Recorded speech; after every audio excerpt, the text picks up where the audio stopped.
What was the moment when you took your work as a journalist and your work as a communicator and turned it into doing something to change the world? That was a very early moment, which seems like the dark ages, but in the early 70s, there were so few of us women in television. There was really one for sort of every network, every television station.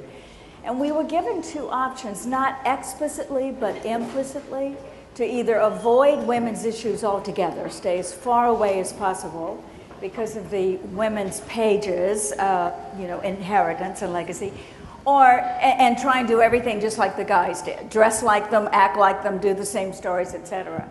And a lot of my colleagues chose that path because that was, frankly, a better path to success. But it seemed to me if we were there, inside the building, at the table, if we didn't bring our voices to that table, then why were we there? If we didn't bring women's issues and women's concerns to that room where there was power to be unleashed by focusing on the stories. And believe it or not, Arianna, there were practically no women's stories of any kind covered in 1974. And by the way, last year, a global monitoring report indicated that the number of news and information stories about women is 16%.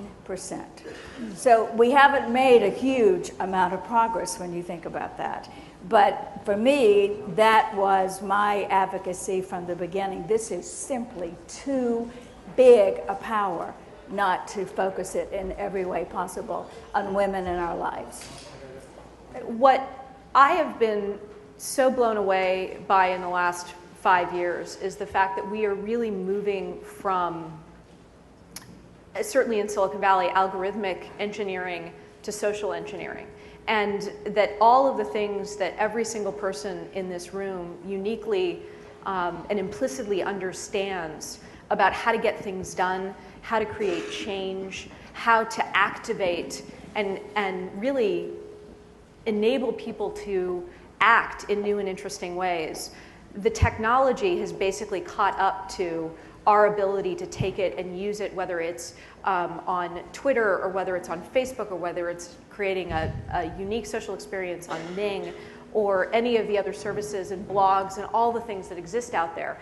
We are now at a point, and I think as we look forward over the course of the next 10 years, every single person in this room now understands what's possible with technology in a way that if you look back 30 years, was about, the number of people who really understood the potential of technology, you could count them on one hand. And I think that that is one of the most exciting things that's happening right now, is that when you look across all of these different services and all of these different social technologies that exist out in the world today, they're primarily being driven in terms of usage, in terms of all the emergent behavior, all the ways that we couldn't have possibly imagined that they were going to be used. We're now seeing that primarily driven by women and by people doing new and interesting things because they wake up one morning and say, I am passionate about righting an injustice, or I want to connect the world in which I live in a new and interesting way. And that is a foundation that is only going to get more interesting from here. Thank you, Gina. And Lisa, when you launched BlogHer, you particularly wanted to empower women. Tell us why particularly women, and also I was amazed when I went to my first BlogHer conference to see the kind of things that women were writing about. And I mean, the mommy blogs are one of my favorite aspects of BlogHer, because the creativity that goes into doing a mommy blog is just amazing. And the way that mothers connect with each other and help each other and support each other. When if you look at the past, how isolating it could have been to be a mother in a nuclear family, especially if your own family was far away. So would you talk a little bit about that? What BlogHer is today, we reach 23 million women every month, most of whom are writing their own truths, to your point. Of the 2,500 blogs in our network, 1,700 are about parenting, and they are writing about everything under the sun. And it's true that in the mainstream media presence we have today, it is very challenging still for the real everyday struggles of women to make headlines. There are incredible stories about ongoing lives with children who are somewhere on the spectrum of autism, or people who are struggling with something that's happened at home, or major cataclysmic groundbreaking sites like the Afghan Women Writers Project, which is breaking stories like I'm for sale, who will buy me? A woman who managed to raise money online to buy herself, buy her freedom, so that she wouldn't be sold to an uncle who wanted to buy her for his son. These are the changes that blogs are making today. A few pieces of data that might be of interest, since this audience I know is interested globally. The appetite for women who blog for hard news is extraordinary. In 2008, the year of the major presidential election here, 7 of the top 10 most popular stories across our network of 23 million were about the presidency and the economy, beating sex, and parenting. In addition, today, on average, when we look at women online, we find that 16.5 million women are in social networks, despite how hard it is to get online in places like Africa and parts of Asia, and only 11.7% of men are. So we're out there, we're talking, we're communicating, we're completely addicted to hard news, as many of these sites, and certainly Arianna's proves. And there's so much we could do if we just read and connect to each other. Well, and that's a perfect segue to Caterina, because in a sense you proved how much people want to share personal information, especially personal pictures, and how that connects us with each other around the globe. So what inspired you to do that? How did it all start? Flickr came from this desire to enable people's self-expression, creativity, and allow them kind of a place to express themselves. And I mean, you know, it's funny, looking back now, when we started Flickr, Flickr was actually started at the end of 2003, beginning of 2004 was when it launched, and that's now 6 years ago. And everything has completely changed since then. Social networking has become this phenomenon. Everybody is constantly checking their, you know, various social networks and participating online. But at the time, it was really interesting. We were kind of emerging from this period of .com-ishness. Like it was a very kind of commercial period of the web. I'd say the very early period when I was first online was about conversations and collaborations and talking, and you know, the very kind of early, you know, you had to be a very serious power user in order to use the tools to be online, you know, before the web. And then there came this sort of .com period when everybody was building these sites selling pet food and, you know, whatever, potatopeeler.com, and that went on for a really long time. And then, you know, that kind of crashed and burned. And then 2002, 2003, there was this sort of genesis of all of these tools to enable people to blog and to upload photos and to share and to network with each other. And that was completely transformative, as we have seen.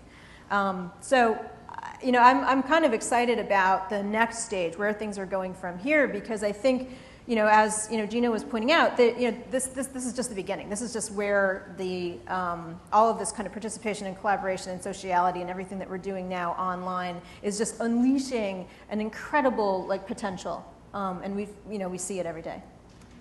I'm really interested in what you said, because I find, as I deal a lot every day with legacy media, traditional media, the one thing that they still have trouble understanding is why people are doing all these things that you described for free. Yeah. And it's like it's affecting the way they proceed online, because they haven't quite understood that self-expression has become the new entertainment. And you know, while nobody in the past used to ask, why are people sitting on a couch watching bad television for free for 7 hours on end? And that was their idea of entertainment. Nobody questioned that, right? Well, they're watching TV for hours. Now people are doing all the things you were describing, including connecting with each other, uploading Wikipedia entries, blogging on the Huffington Post. Whatever it is that they are doing, that's the way they're expressing themselves. And that's a very powerful moment, that the more we tap into it, the way everybody here has done, the more we can accelerate change. The internet's really deceiving in the sense that if you look at the evolution of any new technology, whether it's the phonograph or whether it was radio, or certainly television, the way people thought it was going to develop and the purposes of it, and the reality of what it became really takes about 15 to 20 years. And the thing that's actually deceiving about the internet is that if you are a radio person, you're like, oh, it's the radio, just as the internet. Or if you're a television person, it's like, oh, well, we can put TV on the internet. Or if you're, a movie person, it becomes, or a print person. And the really exciting thing about right now is that the internet has finally come into its own. We are now seeing what the killer app of the internet and what the purpose of the internet is, which is ultimately people connecting to other people. And it is the web native behavior. And now we have an entire generation of people who have never lived in a world without the internet.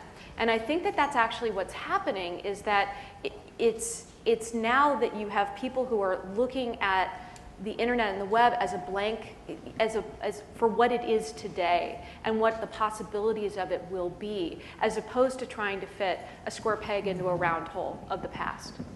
That's One very of the things I think interesting. you can think about is, like there's two networks. One is the network, which is this technology layer, and the other is how we are all interconnected with each other, independent of technology. And these tools are just allowing us to do so many different things in between. And they're not radio and they're not television, they're this whole other way. The thing I'm most excited about in the world is that the network is coming to Africa. And so this last year, the cable has come down the right-hand side of East Africa, and many of the countries, we're working with some of them, they're doing it independently, are connecting on the west side. And so 900 million people get to join us in conversation in these tools. And so I think not only all the extraordinary things that we're seeing with Flickr and how we're sharing, but that all of a sudden happens with a whole other group of people that we've never been able to talk with. And sometimes I think of the things like the American Revolution.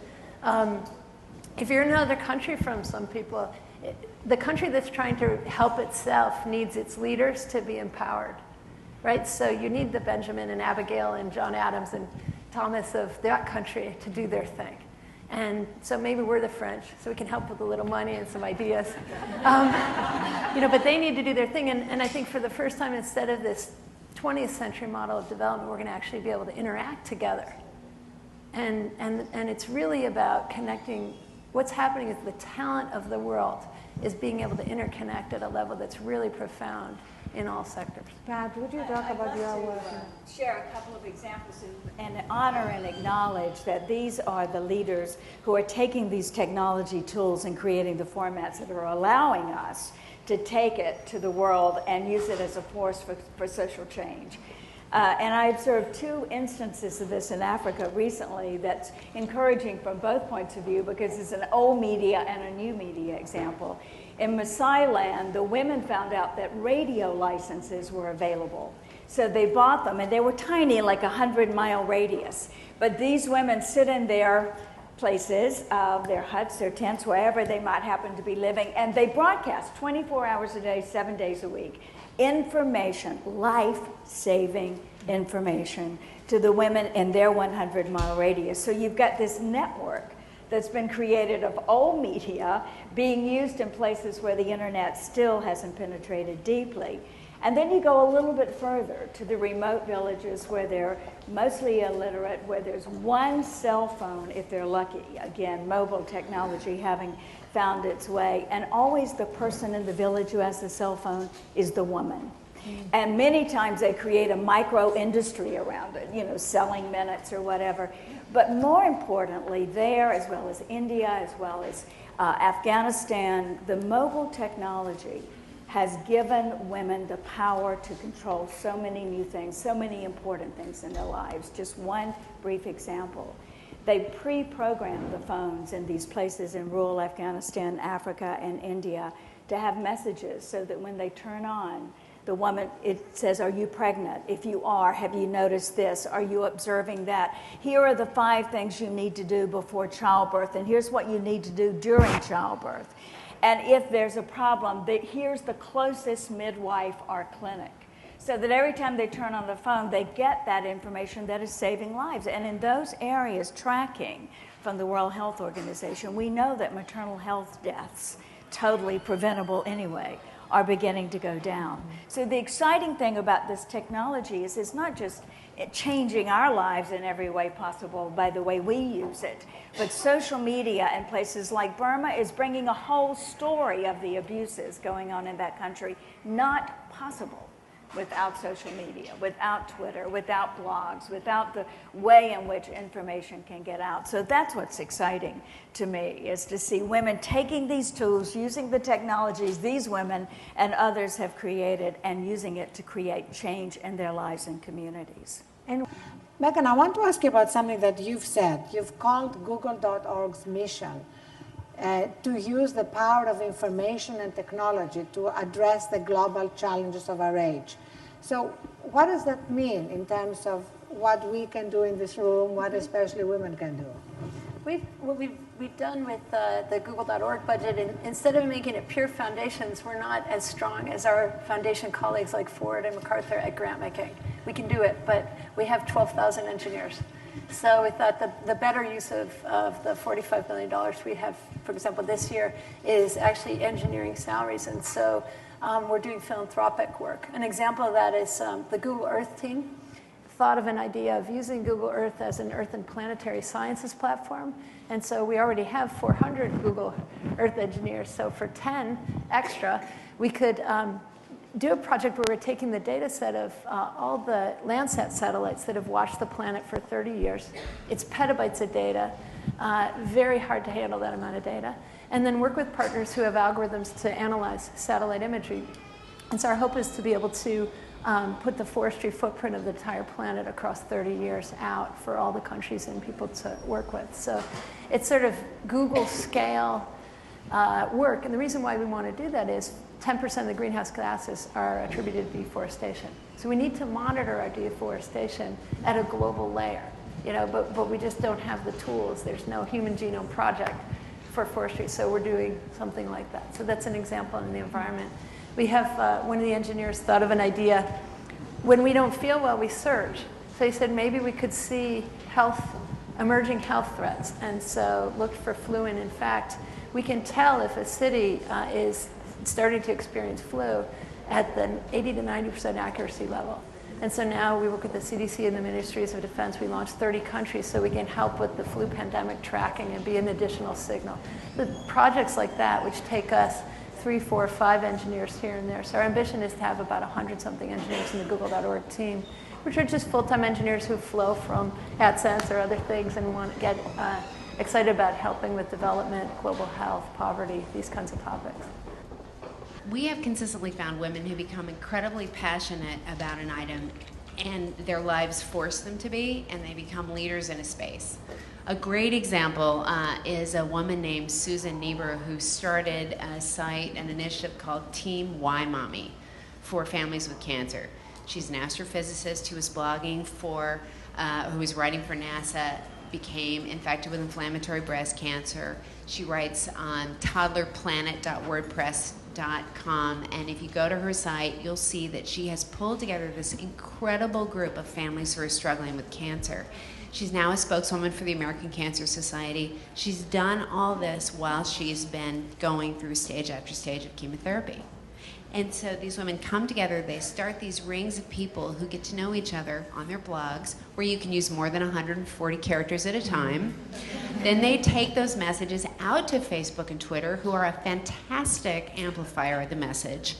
And because the Google algorithm is so friendly to blogs, they're increasingly able to find each other as they come together and comment on each other's sites. So what we found is that if you're passionate about something, and you're able to pull people together through a blogging site, and then you come to ablogger.com, ahuffingtonpost.com to write about it and spread the word, people will slowly get together.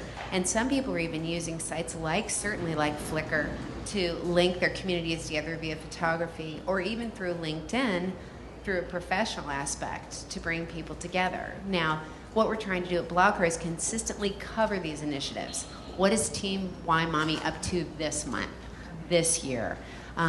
You have certainly on your site come up ways to cover what people are doing. People are certainly using Ning to start these whole communities.